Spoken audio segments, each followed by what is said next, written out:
Have you ever wondered why a man, even the strongest you've known, falls silent in the presence of a woman who truly sees him? Not when she praises him, not when she desires him, but when she looks at him without needing anything.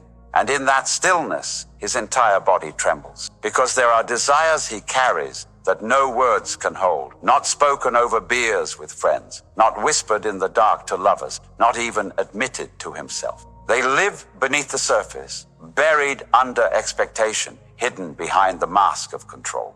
He hides them not because they are shameful, but because they are holy, and he fears what holiness asks of him.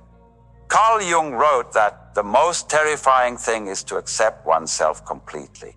And for a man, that terror is doubled, because to accept himself fully means allowing the feminine to see the parts of him he has long exiled. These desires are not about lust or conquest. They are about surrender, recognition, the longing to be touched where no hand can reach. He doesn't admit them because the world rewards the opposite. Stoicism without softness, strength without vulnerability, ambition without pause. So he performs success, performs confidence, performs love. But deep down there is a whisper, a plea, a quiet hunger for something deeper than applause. And then she appears. Not necessarily the woman he expected, not the woman he dreamed of, but the woman who doesn't fall for the performance. She doesn't mistake his titles for truth. She doesn't bow to his charisma. She doesn't soothe his ego. She simply sees him, not the mask, but the marrow. And in that seeing, his hidden desires stir awake. The first desire is not for love. It is for rest, to finally lay down the sword, to stop proving, climbing, performing, to be held, not for what he provides, but for who he is when the armor falls away. The second is for witnessing, not admiration, not validation, but the quiet recognition.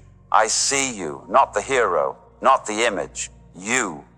This is why he cannot forget her, because she looked past everything he thought he had to be and touched the part of him he forgot was there. Alan Watts once said, "Muddy water is best cleared by leaving it alone." And that's what she does. She does not force clarity. She simply stands in truth. And slowly, his illusions begin to dissolve. But this is not an easy gift, because once revealed, these desires cannot be unknown. And they demand everything of him. They demand that he face his shadow, that he confront the boy he left behind, that he feel the grief of a lifetime spent hiding. She doesn't shame him for it, but she will not rescue him either. Because the feminine, at its highest, does not complete a man. It calls him to completion. And in that call lies the other desires, the longing to be free of masks, the yearning to merge without losing himself, the aching need to surrender without disappearing. He cannot name them, but he feels them. Every time her silence meets his chaos, every time her gaze softens the war inside his chest, every time her presence asks him without words, will you finally come home to yourself? These are the desires men carry in secret, not because they are weak, but because they are sacred. And only when the feminine mirror appears do they begin to remember. Not what they want from her, but what they have been longing to reclaim within themselves. There is a paradox in every man who meets a woman that truly sees him. He craves her presence, yet fears the reflection she holds, because the closer she gets, the more the mask begins to crack. And what lies beneath is not always noble. It is tender, conflicted, hungry for something he cannot name. This is the third hidden desire, the one he hides even from himself, the longing to be forgiven. Not for one mistake, but for a lifetime of forgetting who he is. He carries unspoken grief. For every time he abandoned his truth to be accepted, for every moment he silenced his own softness to be called strong, for every time he chose control over vulnerability, believing that was the only way to survive. And when she arrives, he feels both seen and exposed, because her presence makes it impossible to keep pretending. Her calm reveals the war inside him. Her silence uncovers the noise he lives with. He does not want her to fix him. He wants her to witness him as he fixes himself. But even this he cannot admit, because to admit it would mean admitting he is not yet whole. Carl Jung would call this confrontation with the shadow, the painful meeting between who you are and who you pretend to be. This meeting terrifies him because the world taught him to fear his own darkness, yet she somehow doesn't. She doesn't recoil from his wounds. She doesn't flinch at his flaws. She doesn't demand perfection, only honesty. And in that honesty, a new desire emerges. The fourth desire, to merge without losing himself. He does not merely want her body, nor does he only want her love. He wants the kind of union where the boundaries blur, but identities remain intact, where two souls stand naked, yet unpossessed. But this scares him more than rejection, because surrender feels like death to a man who has built his worth on control. Alan Watts once wrote, "The meaning of life is just to be alive." It is so plain and so obvious and so simple, and yet everybody rushes around in a great panic as if it were necessary to achieve something beyond themselves. He realizes now that what he sought in her was never beyond himself. It was the self he abandoned long ago, now mirrored in her presence. She doesn't offer him escape, she offers him return. And with that return comes the fifth desire, the most dangerous of them all, the yearning to rest in love without needing to be loved back, to love for the sake of love, to give without fear, to stand in devotion without bargaining for safety. This is the masculine soul, unmasked, quietly longing to surrender without disappearing, to be witnessed without judgment, to be loved without transaction. But few men speak these desires aloud, because the world rewards the opposite, achievement, dominance, armor. So he waits for the woman whose presence dissolves illusion and makes the ache impossible to ignore. The woman who doesn't rescue him, but reminds him what freedom feels like. The woman who doesn't break him, but awakens the truth he's buried. And when she appears, he knows, not because she fills the void, but because she finally makes him brave enough to face it. These desires were never about her. They were about home, the home he lost in himself, the home she made him remember. He will not tell you this. He will not confess it to his closest friend. He may not even whisper it in the dark when no one can hear. But every man, no matter how composed, carries a longing to lay everything down, to stop performing strength, to stop bargaining for approval, to finally exhale and simply be. This is the hidden architecture of his silence. A yearning for rest disguised as stoicism, a longing for softness hidden inside ambition, a cry for truth camouflaged beneath charm. And when she arrives, the one who does not chase, does not flatter, does not fall for his practiced ease, he feels both drawn and undone, because she is the mirror he didn't know he needed. Carl Jung would call this the anima, the inner feminine that dwells in every man's psyche, waiting for recognition, longing for integration. She does not complete him, she awakens him. But awakening is messy, because to see himself clearly, he must confront the gap between who he is and who he pretends to be. This is why men mistake this kind of woman for chaos, not because she is chaotic, but because she disturbs the illusion they cling to, an illusion that love is earned, that worth is proven, that tenderness must always be hidden. When she does not demand, does not negotiate, does not play along, the false self begins to crumble. And what emerges is terrifying, the boy he left behind. The boy who wanted to be held without condition. The boy who cried when he was hurt and laughed without restraint. The boy who loved fully before the world taught him to numb. Alan Watts said, "To understand yourself, you must first accept the flow of life and see that you are not a stranger to it, but part of it." In her presence, he sees that boy again, not as weakness, but as origin, not as immaturity, but as innocence worth reclaiming. This is the sacred paradox she reveals, that the man he longs to become is not beyond him, but beneath him, beneath the layers of armor, beneath the roles he performs, beneath the fear of being seen.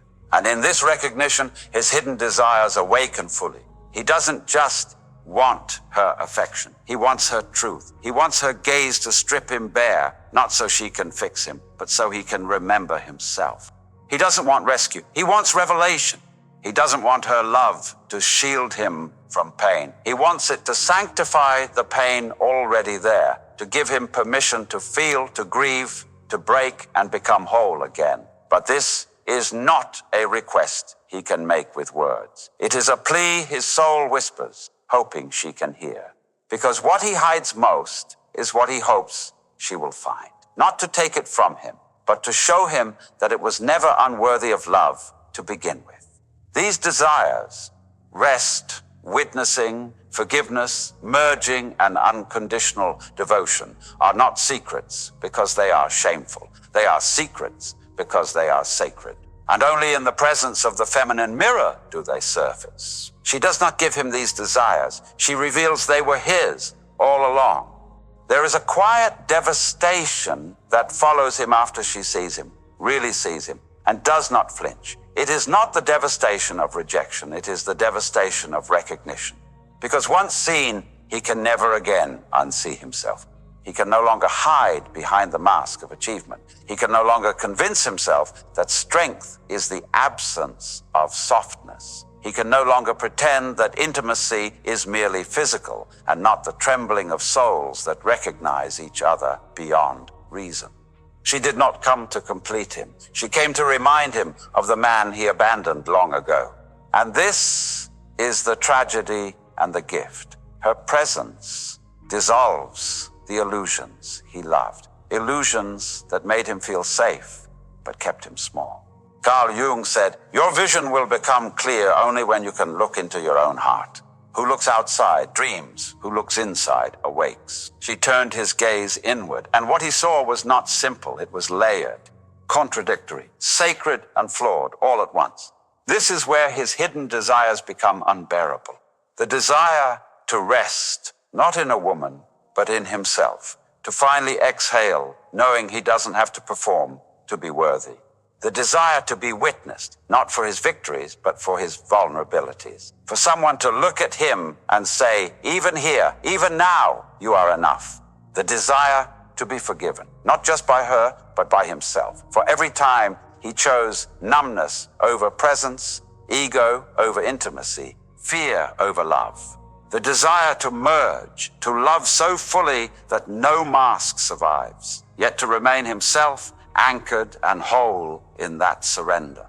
And the final desire to give love without bargaining for return. To love, not for validation, but for the sacred act of loving itself. He will never admit these desires aloud. The world would call them weakness, but she, the awakened feminine, knows better. She does not pity him. She does not rescue him. She does not soothe him with half-truths. She simply stands in her wholeness and invites him to meet her there. And that is the most terrifying invitation of all, because it demands that he die to every version of himself that was built to be chosen instead of known.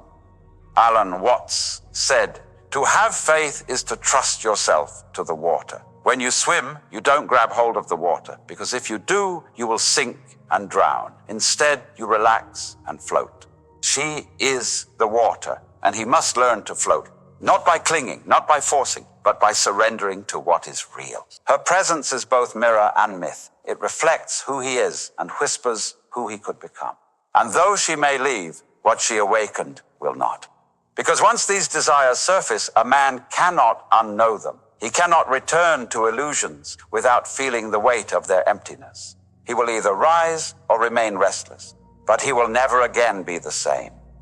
There comes a moment, not in her presence, but long after she has gone, when he understands. The ache he carries is not for her. It is for the man he glimpsed in her reflection, the man who breathed deeper, spoke slower, and felt without apology. He thought she awakened love for her, but she awakened love for truth. And truth does not leave when a woman leaves. Truth lingers, it waits, it stirs each time he tries to return to the hollow comforts that once numbed him.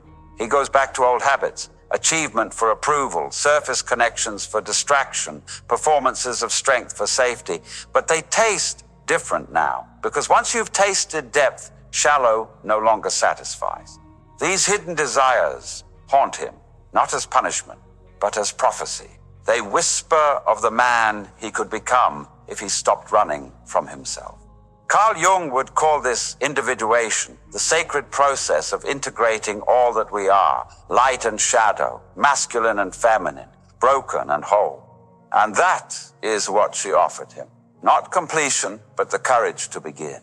He remembers her silence most of all. Not cold, but steady, the kind of silence that says, I will not lie to you, even if it costs me your love. That silence is his teacher now. It tells him the truth about his desires. That rest was never about her arms, but about laying down his own sword. That witnessing was never about her gaze, but about his willingness to look inward. That forgiveness was never hers to give, it was his to claim. That merging was never about losing himself, but about finding himself in union. And that loving without needing was always the highest form of freedom. Alan Watts said, you are under no obligation to be the same person you were 5 minutes ago. And that is his gift now, to stop clinging to the man who needed to be chosen and finally become the man who chooses himself. Because that is what she saw, not the illusion, not the mask, but the marrow, the sacred self beneath the noise. And in dissolving the illusion he loved, she gave him something better, the chance to meet himself perhaps for the first time. He does not need her return to honor what she revealed. He needs only to listen to the quiet inside him, the quiet that says, become the man you saw in her eyes. When he does, love will no longer be a performance. It will be presence, not a bargain, but a way of being. And what once felt like loss will breathe like liberation.